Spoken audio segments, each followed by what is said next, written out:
Hello guys, welcome to another video of stock market friends. Um vacation limited guys, एक upcoming IPO आज open हो रहा है, यानी कि complete analysis, business model, financial condition, performance, GMP कितना चल रहा है, लिस्टिंग कितना मिलेगा, अप्लाई करिए या फिर नहीं, फाइनल डिसीजन क्या लें, इन सभी पॉइंट्स को डिस्कस करेंगे। और ये कोई रिकमेंडेशन वीडियो नहीं, इससे जो भी फाइनल डिसीजन लीजिएगा अपने रिस्क पर लीजिएगा। चलिए फ्रेंड्स, वीडियो को स्टार्ट करते हैं। तो गाइज आईपीओ 4 को ओपन हो रहा है आज के दिन 8 जून क्लोज किया जाएगा मंडे को, जो कि 3 डे आईपीओ है। 11 जून का लिस्टिंग रेट, 10 रुपीज का फेस वैल्यू, 157 टू 166 रुपीज का प्राइस बैंड, 800 शेयर्स के lot size, face capital OFS का कॉम्बिनेशन है। बुक बिल्ड आईपीओ 36 करोड़ का इशू साइज, 21.7 लाख शेयर्स का इशू किया गया है। और अगर हम बात करें गाइज कंपनी के अगर देखा Giriraj stock broking market maker, जो कि फ्रेश कैपिटल है 27 करोड़ का, ओएफएस 7 करोड़ का, बीएसई एसएमई पे लिस्टिंग किया जा रहा है। लॉटमेंट डेट रखा गया है 9 जून का, 10 को रिफंड रिलीज किया जाएगा, शेयर्स डीमैट अकाउंट में क्रेडिट होगा।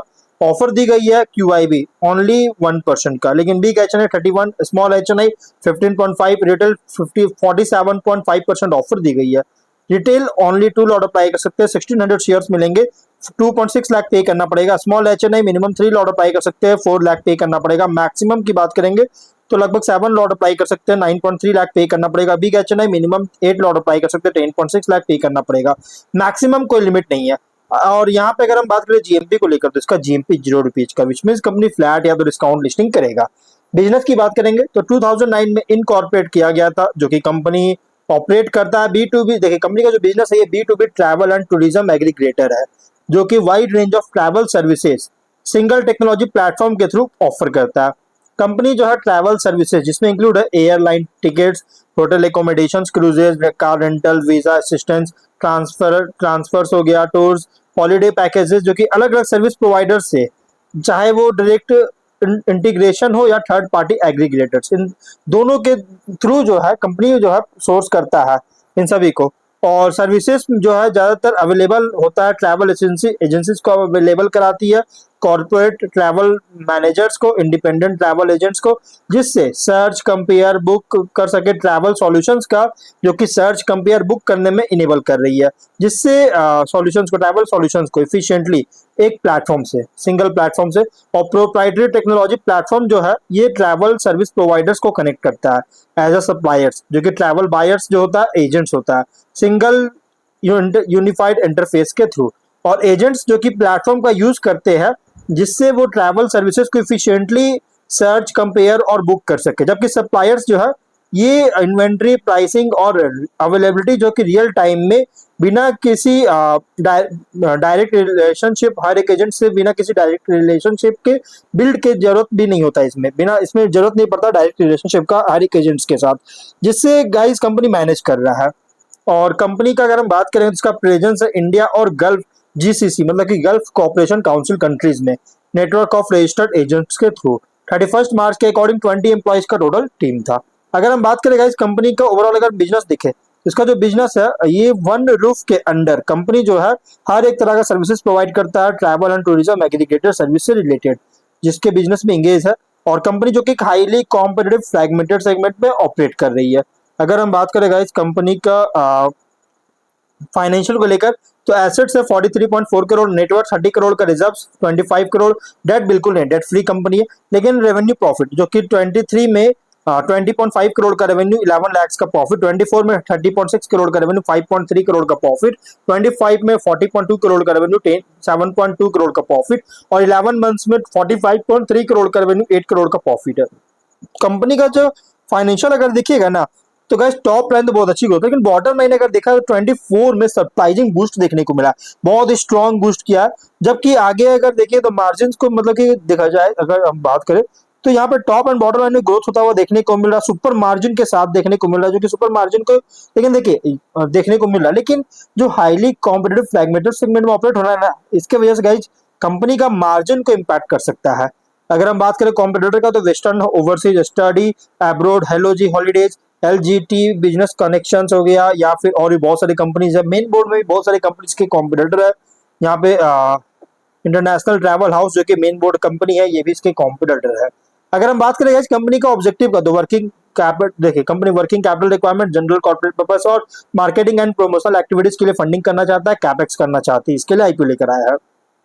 रेशियोज में ROE RONW 31.5, ROCE 35.1% का, debt PAT margin 17.8, EBITDA margin 20.3% का। डेट फ्री कंपनी है, डेट बिल्कुल नहीं है। और पीबी है 2.7, पी रेशियो 11.3 टाइम का। Promoter holding pre ratio 97.3, post issue 65.4% का होल्डिंग देखने को मिल जाएगा। अगर हम बात करें मार्केट कैप का तो 110.3 करोड़ का। कंपनी का प्रोमोटर है इजहार अहमद और रुबीना खातून अहमद, इसके प्रोमोटर है। तो ओवरऑल अगर बात करते हैं रिसेंट फाइनेंशियल डेटा के अकॉर्डिंग प्राइस बैंड जो रखा गया एग्रेसिव रखी गई, मतलब कि ओवरली प्राइस रखा गया है। कंपनी का जो प्राइस बैंड है ओवरली प्राइस है और बहुत ही टाइनी आईपीओ जो कि मेन बोर्ड में माइग्रेशन के लिए लंबा टाइम ले सकती है। स्वॉट एनालिसिस करेंगे जिसमें स्ट्रेंथ अगर देखा जाए तो travel and tourism service sector में ऑपरेट करता है और travel aggregator as a function करती है, जिससे जिससे company airline ticket booking, hotel reservation, visa assistance, holiday package, cruise और other related travel related services offer कर रही है। डाइवर्सिफाइड सर्विस पोर्टफोलियो है जिस सिंगल ट्रैवल सेगमेंट पर डिपेंडेंस को रिड्यूस करता है। ट्रैवल सप्लायर सर्विस प्रोवाइडर्स के साथ रिलेशनशिप एस्टैब्लिश कर चुका है जिससे बिजनेस ऑपरेशंस को सपोर्ट करती है। एसेट लाइट और टेक्नोलॉजी ड्राइवन बिजनेस मॉडल है जो कि स्केलेबिलिटी को सपोर्ट करता है, क्योंकि इसमें क्या होता है कि इंफ्रास्ट्रक्चर की ज्यादा हेवी इंफ्रास्ट्रक्चर की जरूरत नहीं पड़ती है। और वीकनेस की बात करेंगे तो बिजनेस परफॉर्मेंस हाईली डिपेंड करता है travel and tourism industry growth पर। रेवेन्यू जो कि अफेक्टेड हो सकता है जो पॉलिटिकल इवेंट्स के कारण, पैंडेमिक्स और ट्रैवल रेस्ट्रिक्शंस के कारण।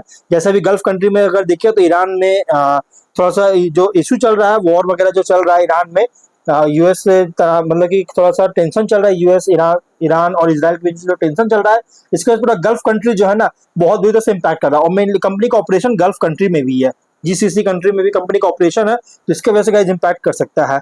और अगर हम बात करें लार्ज ऑनलाइन ट्रैवल कंपनीज के साथ कंपेयर करेंगे तो इसका स्केल जो है रिलेटिवली बहुत ही स्मॉलर है। थर्ड पार्टी एयरलाइंस, होटल और ट्रैवल सर्विस प्रोवाइडर्स पर डिपेंडेंस है। मार्जिन इंपैक्ट कर सकता है इंटेंस कंपटीशन और प्राइसिंग प्रेशर के द्वारा। अपॉर्चुनिटीज की बात करेंगे तो डोमेस्टिक और इंटरनेशनल ट्रैवल सर्विसेज के लिए डिमांड ग्रो कर रही है।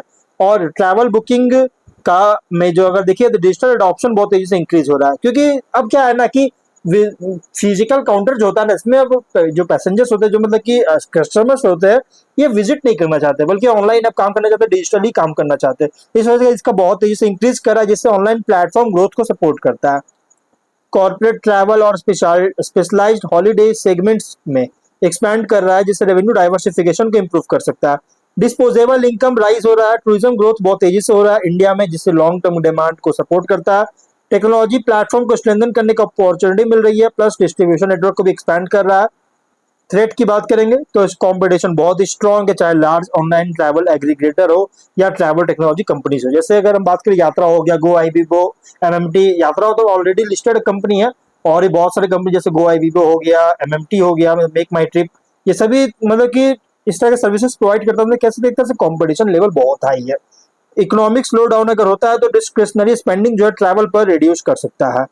अगर वीजा रेगुलेशंस, एयरलाइन पॉलिसीज या ट्रैवल नॉर्म्स में चेंज होता है तो डिमांड को अफेक्ट कर सकता है। करेंसी फ्लक्चुएशन के कारण इंटरनेशनल ट्रैवल बुकिंग्स को इम्पैक्ट कर सकता है। इंडस्ट्री डिस्ट्रप्शन अगर हो कारण इंडस्ट्री डिस्ट्रप्शन भी हो सकता है। हेल्थ इमरजेंसीज या ग्लोबल इवेंट्स के द्वारा जो है सो कारण का मतलब कि हो सकता है, प्रॉब्लम आ सकती है, कारण हो सकता है जिससे बिजनेस और परफॉर्मेंस को अफेक्ट कर सकती है। पीयर कॉन्टेक्स्ट में large travel online travel companies के साथ कंपेयर करेंगे तो कंपनी ऑपरेट कर रहा है as a B2B travel and tourism aggregation platform, जो कि कंपनी का फोकस है मल्टीपल ट्रैवल सर्विसेज को प्रोवाइड करना यूनिफाइड नेटवर्क के थ्रू।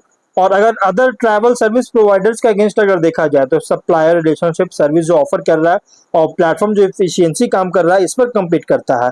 इन्वेस्टर के लिए आईपीओ रिप्रेजेंट कर रही है travel and tourism sector play, जहां ग्रोथ डिपेंड करता है tourism demand, digital booking trends और ट्रैवल सर्विस ऑफर जो कर रहा है इसके एक्सपेंशन पर। तो ओवरऑल की बात करें प्राइसी एंड डाइसी आईपीओ तो इसका आप स्किप कर सकते हैं, बट फाइनल डिसीजन जो भी लीजिएगा अपने रिस्क पर लीजिएगा। ये कोई रिकमेंडेशन वीडियो नहीं है, तो मिलते हैं नेक्स्ट वीडियो में। Bye bye.